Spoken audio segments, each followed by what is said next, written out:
Hi and welcome to our 30-minute webinar on managing personal impact and resilience. I'm Tracey Willmott, People Engagement Director with Eat the Elephant. Before we begin the webinar, you'll see on the screen a webinar viewing panel on the right that gives access to see the slides for the webinar. You can of course minimise these as you require or maximise the screen. You can ask us questions from the control panel which you can submit as we go. When you see a red question mark on the main body of any slide during the webinar, you can also put your responses to those questions there. Please feel free to join in to get the most out of today's session.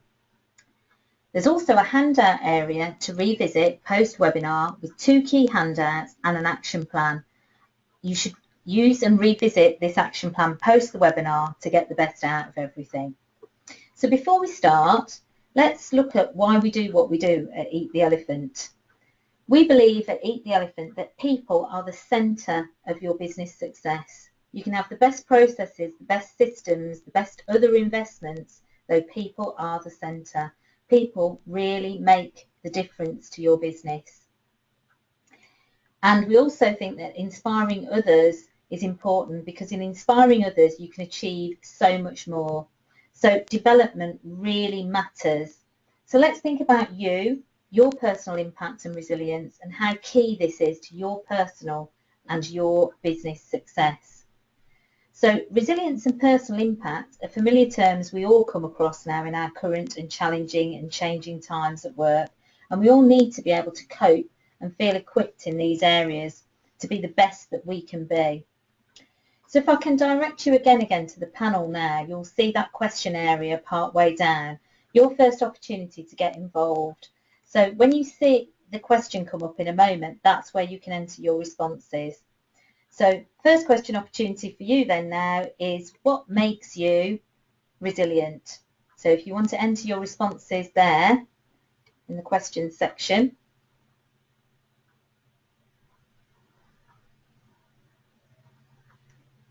Okay, I can see a couple of responses coming in there on the questions. So things like you think it's about being stretchy, it's about bending, it's about being flexible. Well, that's absolutely key. Flexibility is absolutely everything. So let's think a little more then. Personal impact, all in a day, easy. Well, do we all think so all of the time? All of you will have joined and stayed with your business or your organisation for organisational and or cultural fit. I can always remember in the jobs that I've held over the years that my energy, confidence and drive to succeed at the start was really high on my scale of activity. And I think about and I reflect on one of my first area manager jobs in operations where I had 12 managers to look after all remote locations and had to think about lots of the things on here. Well, in fact, all of them. You know, I've got managers who wanted me to have more of an eye for detail. I had to have communication excellence with all of those guys that I work with. I needed to inspire them remotely. I needed to think about my partnership working with that remote aspect as well. And I certainly had to think on my feet a lot of the time. And so your personal impact in terms of this and your resilience is absolutely key. So what happens when we get into things? Stuff gets in the way, day-to-day life. Maybe we've got a tough boss. Maybe we've got a new project or a big project that's landed at our doorstep. Perhaps we're short on resource. Perhaps we are worried about budgets. So think about when you go into work, what sort of things have you got to deal with on that day? You know, are you thinking about meeting a new client that you might not be looking forward to? Or are you thinking about dealing with a change? That could be a big change of restructuring your business. It could be a small change, moving somebody's desk area to that person. That may be a big change, of course. So it's important for us to think about our personal impact. And it's also important for us to think about what happens when the going gets tough, when it's not smooth, plain sailing. So what do you need to do when the going gets tough? Well, number one, you need to keep motivated. So in terms of being motivated, that is the most important thing. If you can't be motivated, how can you expect others around you to be motivated? So you also need to choose your best attitude. Think about how you're going to be the best you can be, the most positive that you can be. What's the best personal impact you can make.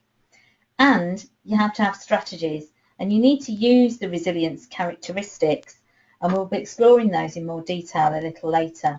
The absolute key, though, is even when the going gets tough, believe you are the best. We don't often see ourselves as other people do. It's that good old thing, body language leakage. I can remember a time when I was working with a boss of mine that I had some years ago, and I strongly disagreed with the change that he wanted to make to frequency of our one-to-one meetings. Of course, he wanted to reduce them. I went with it, and I probably said exactly what he wanted to hear. The response was interesting. Straight away, almost, he replied, "Well, you don't look like you agree, Tracey." So it's good to check back to regulate our reactions. Are we getting what we expect? Are we delivering what other people expect from us? So, we can visualize how we're going to go into an interaction, into a conversation, and we can look in the mirror. If we're going to go into a difficult conversation or an interaction with other people, then we need to be thinking about that and practicing it. And when we do that for ourselves, we can also see, what do other people see? What are we seeing as we look in the mirror? As we practice the words, what are we hearing? And how do we feel on the receiving end of that? Really, really good technique to practice that and use that, and very easy and quick to do. It's a quick win. So remember, as we've said, when the going gets tough, you've got to stay motivated. You've got to choose your best attitude, and you've got to have strategies and use resilience characteristics.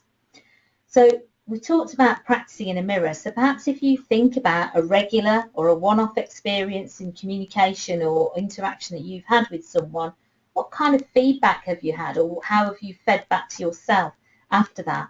So here's the next opportunity to go back to that question area there for you to fill in. What do people see, hear, feel on the receiving end of you? So if you put that in the questions area again on the right hand side, you put your responses in. Okay, again, I can see a couple of things coming in here now. So people are putting things like, the facial expressions, sense of attitude, varying eye contact. That's an interesting one, isn't it? Are people in tune with you or not? Speed and tone of voice. Perhaps that's something to reflect on. Is there a mismatch in terms of what's happening in that conversation as you move through it? So important things to think about. Put yourself in the other person's shoes. Use the mirror to practice. So let's think your behaviour then. So as much as 97% of all our behaviours are automatic and unthinking. So changing any automatic behaviour requires conscious work. So think about those interactions that you go into. When you deal with your boss, or maybe it's a peer or somebody who works for you, and you think, that kind of went the same way as it did last time, or it's gone that way a number of times. That's that 97% thing at work. So changing an automatic behaviour requires you to be very conscious of it. So perhaps that's one of your actions. Think of one thing today or one recurring situation where you want to make a change. We are wired to keep on doing what we've always done, and that's why, if anything, it's about being doubly conscious to do something about it. What may be useful for you to think about if you've got an interaction is to actually get a piece of paper, only take you a few minutes, write down that conversation, that interaction, write it down from both perspectives, what's said, what happens during that. Read it back and maybe pinpoint the point and put that onto your paper of where things perhaps took a different direction, started to go off on a tangent. That's like pressing your automatic pause button for you to think about, what do I want to consciously do to change that, whether it's an action you take, something you say, something you do. The key thing to remember about your behaviour is you are in control of it. That leads us very nicely to have a look at our behavioural success cycle. This is the essence of everything that we do at Eat the Elephant in any form of development that we undertake. So I'd ask you, as we work our way around the cycle, for you to be thinking about yourself, and this is certainly something you can reflect on, and it's one of the handouts for you to look at post-webinar. So if we take yourself then, your self-image, what you're thinking about yourself, let's think of you getting up in the morning to go to work. How are you feeling? What are the thoughts that are maybe going through your mind as you look in the mirror? Are you thinking, look at that lovely person who's looking really happy, dying to get into work today? Or on the converse of that, it may be that I'm not really looking forward to something. Let's focus on the positive though. Let's focus on you're feeling good, you're having positive thoughts about you've got a great fresh challenge to go in and tackle today. Okay, so if we're thinking that way, that translates into our feelings and our emotions. And those feelings and emotions should be ones of happiness, confidence. We should be feeling like we want to enjoy and be enthusiastic about what we're going to face and challenge. If we're feeling that way and our emotions are translating well, that is then going to translate across to our behaviours. So that's what people see in us. What do they see in our body language? What are the actions they see us take? And at Eat the Elephant, we think about what makes people tick and what ticks them off. And so it's important for you to think about what ticks your boxes. Is it somebody having a bit of small talk with you on the stairs in the morning as you come into work? Or is it that you're one of these people who just likes to get in, get to your desk, get down to business? And also think about what ticks them off, putting yourself in other people's shoes. We'll have a look a bit more on that in a moment. So once you've got the right behaviours, if they're positive translations from your feelings and emotions, that's going to drive you, your behaviours are going to drive you to get positive results, which is what we're looking for you personally and for your business. And if you get positive results, how does that make you feel? It makes you feel good, it makes you want to do more, so you drive and fuel the cycle round again in a positive way, in a positive stance. I'm not going to dwell. I'll let you think yourselves and reflect about the negative side of that, how that cycle could go around in a negative vein too. We're focusing on being in control, being positive, thinking positive thoughts. Okay, so let's go back to those behaviours again. What makes you tick and what ticks you off? Important things for you to think about. You need to focus on how you actually work as an individual, what works for you. How do you like your personal buttons to be pushed? Also though, key, think about the people around you. They've got different buttons that they have preferences for, and it's about recognising and celebrating that we are all different. We don't all have to be the same, and it would be boring if we were. At Eat the Elephant, in terms of personal impact, we use profiling tools, focusing on DISC, for example, which help and increase our self-awareness so that we can use that information to help us change, modify, adapt our behaviours at work. So again, just going back to what I was saying before, if you've got a driving D person that you're working with and you're a very detailed person, that person's going to get frustrated with you quite quickly if you communicate in that level of detail. So you need to think about how they like it. Likewise, if you've got a real people person, an influencer who wants to talk about things, wants you to pass the time of day with them, maybe on more than one occasion during a working day, you've got to think about how can you feed that, how can you work with that. The important thing about thinking about different people is to think of it in terms of, I'm not crazy, I'm just not you. And that is such an important thing because we are all different, and it is about remembering and celebrating that difference. More on behaviours and results then. You should use the behaviours that produce results in others, not in yourself. So as we've said, adapt to how people like it to be. So again, if we're thinking of a detailed facts and figures person, then you need to be thinking about, you need to present structure to those people in terms of the facts and figures that they're looking for, and that's going to push their buttons at the start of a meeting or an interaction that you have with them. It's very much about do as they would be done by, this thing about putting yourself in the other person's shoes. Absolutely key. Well, if we're going to get behaviours and results, the number one way that we're going to do that is by communicating with people. So we need to think about what is the result of communication excellence?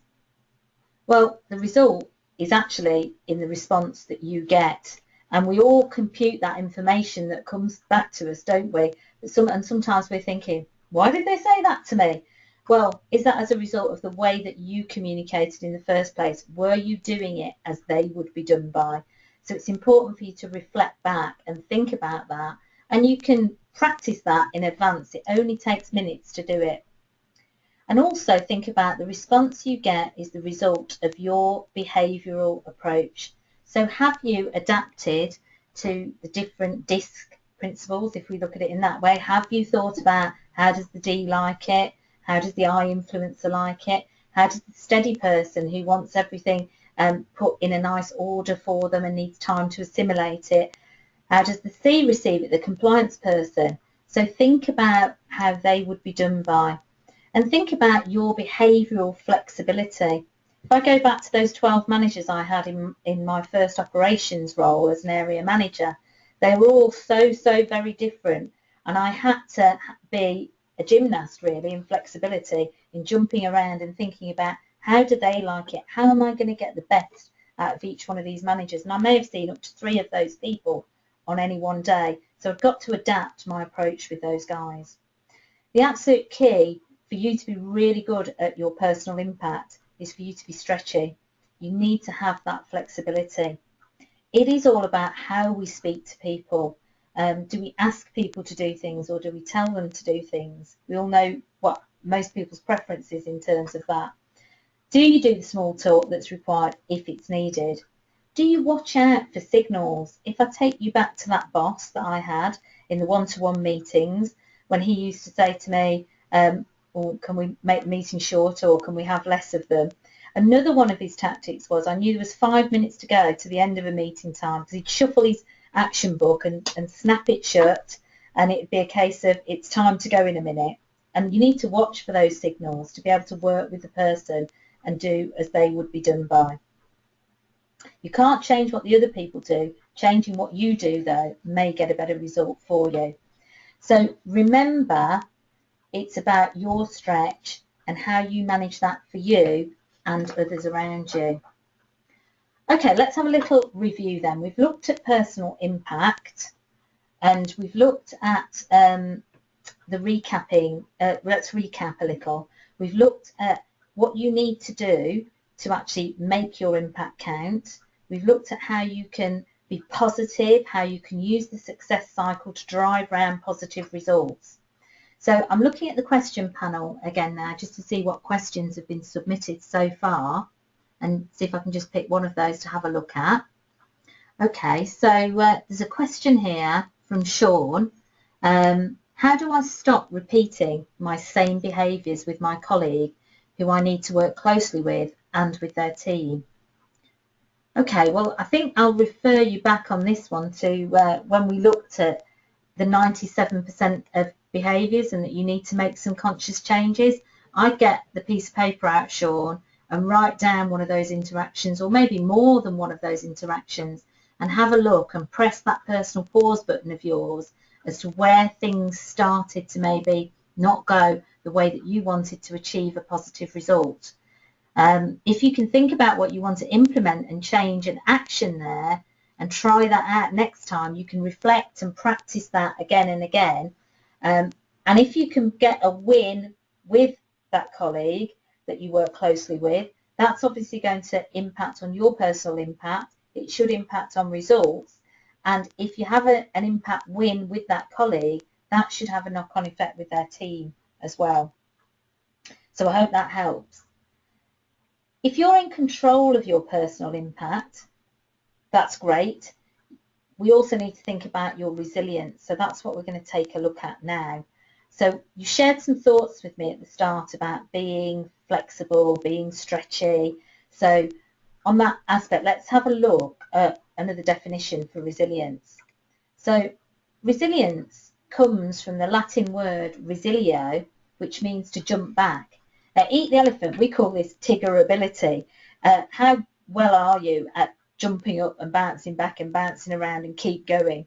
Some people describe resilience as the ability to bend instead of break under pressure, and that's important. Endurance is often confused with resilience, and you can endure a lot, eventually you will break. There is an element of endurance. We need to be thinking about that resilience, that stretchy bendiness. It's also about the ability to preserve and adapt when faced with challenges. So how do you protect yourself and how do you adapt to those new things that land on your desk, or the changes or challenges that happen day to day. So that's resilience. Remember, with resilience, just like personal impact, it's you that's in the possession of the stretch. So you control that stretch. So if you're in a role where you feel like you're being put on and you do always say yes to things and keep taking on more and more and more, just be careful of that. There is only a certain amount of stretch. So perhaps you need to learn to say no positively. That might be, my workload is at its max. Yes, I can do this next week, next month, just not this week. And don't bottle things up. If you've got problems or frustrations, you need an outlet. You need to share those things. So you decide whether that bottling up happens or that you always continuously say yes. So another way to think about this is, on the positive slant, are you happy to stretch that little bit further for a new learning opportunity, for a fresh challenge? So whatever comes at you, think about how you can deal with that positively, how you can accept that challenge and take up the baton and go and try out something new. So again, time for you to have a chance to interact now.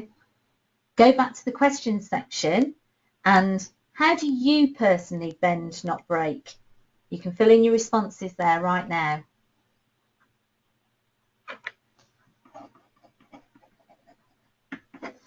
Okay, so it's about what is it? What does that mean for you? How do you stop yourself getting to that breaking point? Okay, let's have a look at some things that have been coming in here then.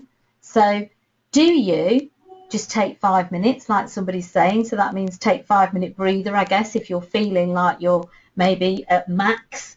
Do you have a to-do list that you spend time revising? That's a good tip, isn't it? To just make sure that you don't break thinking that everything has got to be done today. Do you think positively? That's good. Yeah. And do you think positively about maybe stepping outside of your comfort zone? Okay, so some good things coming in there for you to think about. So it's really important now that I think we take a look at the characteristics of a resilient person. So think about yourself as we look at these. We do some self-rating and some action planning on our workshops and other events to help people really focus in and work on these areas. And I'm going to take you through an overview of the areas now. We'll start at around about 1 o'clock on the cycle there on emotional awareness and regulation. So it's not the events themselves, but how we think about them that determines our reactions to any situation. So a great example of this is a few weeks ago I was watching the TV about a phobia program on spiders and how people deal with that. Is it that you just see a spider going across your office carpet or across your carpet at home, and do you just think, oh, it's a spider, I'll just get a glass, capture it, put it out in the garden or outside of the office area? Or do you think, oh, automatic fear, panic, it's a spider, it's a tarantula, even though it's only the size of a 5p piece, panic and maybe even at worst jump on top of the sofa to get away from it? So remember, it's not the event of the spider coming across, it's how you think about it that will determine your reactions and situations. And it's great to watch this phobia program to see how people with an absolute fear of spiders were able to kind of reframe that and be able to eventually catch the spider easily in a glass and put it outside. So it's about the ability, emotional awareness is, to see things for what they are, staying calm and avoiding negative responses to changing situations. So I'm not suggesting that you see people as tarantulas in your office, but you could liken that to people that you work with too. If we move on then, very closely linked to the emotional awareness and regulation is the impulse control. And that's the ability to shut out distractions and urges and restrain our reactions to what's going on around us. So if you maybe work in an open plan office with your workstations close to other people, is there somebody who talks really loudly on the phone or aggressively and has a lot of banter with their work colleagues that you find really frustrating and distracting? Do you boil up and overspill and let that frustration out? Because if you do, likelihood is you probably won't get the best result from an individual like that. Or do you think, I'll restrain that, take the person off on a quiet few minutes and have a word with them? So impulse control, it's almost, do we stoke our own fears or worries, or do we let other people do that? It's important that we think about how can we regulate our impulse control. What does that mean for you? So let's think then, reaching out, that's really important. They're also important. This is the desire to seek new challenges and connections. You know, we are all human, we're not all perfect. So we do have a down day or not such a great day. Is there a person in your team who's really enthusiastic and energetic that you can go and speak with that's going to boost you back up? That's really important in terms of feeding your resilience.